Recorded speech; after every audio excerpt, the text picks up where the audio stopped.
एक बात याद रखिएगा और कान के पर्दे खोलकर सुन लीजिए। मैं बांध के दुहल इस बात को मैं कहता हूं, इस बात को अपने गिरह से बांध लेना। कोई आदमी हनफी है, कोई आदमी शाफई है, कोई आदमी बरेलवी है, कोई आदमी यहां नीचे नियत बांधता है, कोई यहां नियत बांधता है, कोई मजार पे जाता है, इसका हिसाब वो खुद देगा। इसका हिसाब आप नहीं देंगे, इसका हिसाब वो खुद देगा। लेकिन आपके पड़ोस में रहने वाला, चाहे वो हिंदू हो, चाहे वो मुसलमान हो, चाहे वो यहूदी हो, चाहे वो ईसाई हो, चाहे वो सिख हो, चाहे वो जैनी हो, चाहे वो बुद्धिस्ट हो, अगर भूखा सो गया तो उसका हिसाब तुमसे लिया जाएगा, उसका हिसाब हमसे लिया जाएगा। उसमें हम और आप कोई नहीं बचेंगे। हम यहां नियत बांधते हैं, इसका हिसाब हमें देना होगा। याद रखना, हम यहां नियत बांधते हैं, इसका हिसाब हमें अपने आप बजाते खुद देना होगा। लेकिन मेरे पड़ोस का अगर कोई हिंदू, कोई ईसाई, कोई मुसलमान, कोई यहूदी, कोई क्रिश्चियन अगर भूखा सो गया और मुझे पता चल गया कि इसके घर में चूल्हा नहीं जला, तो उसका जवाब पूरा समाज को देना पड़ेगा। अल्लाह के यहाँ पूरी कौम को, पूरे समाज को उसका जवाब देना पड़ेगा। मेरे भाइयों, ये इस्लाम का एक अटूट हिस्सा है, उसकी शिक्षा का, उसकी तालीम का। और अल्लाह के रसूल ने फरमाया था, वल्लाहि ला युमिन, वल्लाहि ला युमिन, वल्लाहि ला युमिन। 3 बार कसम खाकर अल्लाह के नबी मोहम्मद रसूलुल्लाह ने फरमाया, अल्लाह की कसम वो मोमिन नहीं, अल्लाह की कसम वो मोमिन नहीं, अल्लाह की कसम वो मुसलमान नहीं।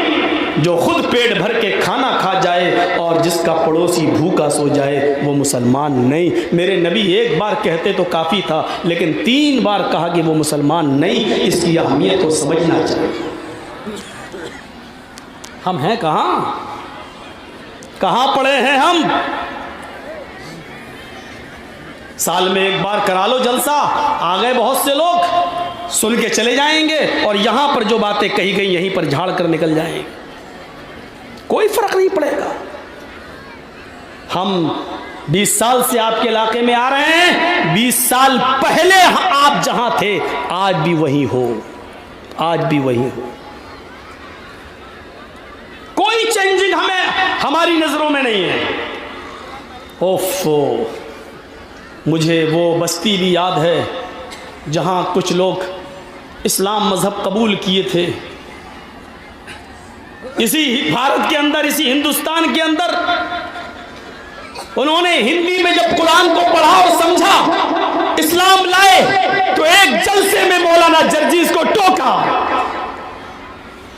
और कहा कि जर्जीस साहब, ये कुरान हिंदी में अब मेरे पास आया है, अभी तक तो अरबी में था, हम अरबी नहीं जानते थे, हमें नहीं मालूम था।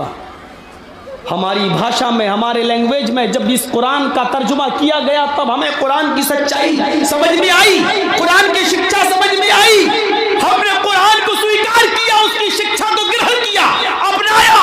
मैंने कहा अल्लाह तुम्हें मुबारक करे और इस रास्ते पे चलने वाला बनाए। उन्होंने कहा नहीं, मुझे इस सवाल का जवाब नहीं चाहिए आपसे, अपने लिए दुआ नहीं चाहिए आपसे, मुझे सिर्फ इतना बता दो जर्जीस साहब, मेरे माँ बाप जो मर गए, कुरान की शिक्षा उन तक नहीं पहुंची थी, उनकी लैंग्वेज में, उनकी जबान में, हिंदी में कुरान आपने नहीं पहुंचाया अब तक, वो मर गए, वो जन्नत में जाएंगे या जहन्नम में। मुझे इस बात का जवाब दो। मौलवी जर्जीस के पास इस सवाल का जवाब नहीं था। अभी हमारे देवेंद्र जी कह रहे थे ना कि सिर्फ दीनी शिक्षा से काम नहीं चलेगा, सिर्फ आप अरबी पढ़कर काम चलाओ नहीं चलेगा, आपको हिंदी भी सीखना होगी, आपको संस्कृत भी सीखना होगी, आपको इंग्लिश भी सीखना होगी। मेरे भाइयों, काबे के रब की कसम, जिस वक्त आप इस्लाम को सही शक्ल में जब लोगों के सामने पेश करेंगे तो इस्लाम से कोई नफरत कर ही नहीं सकता।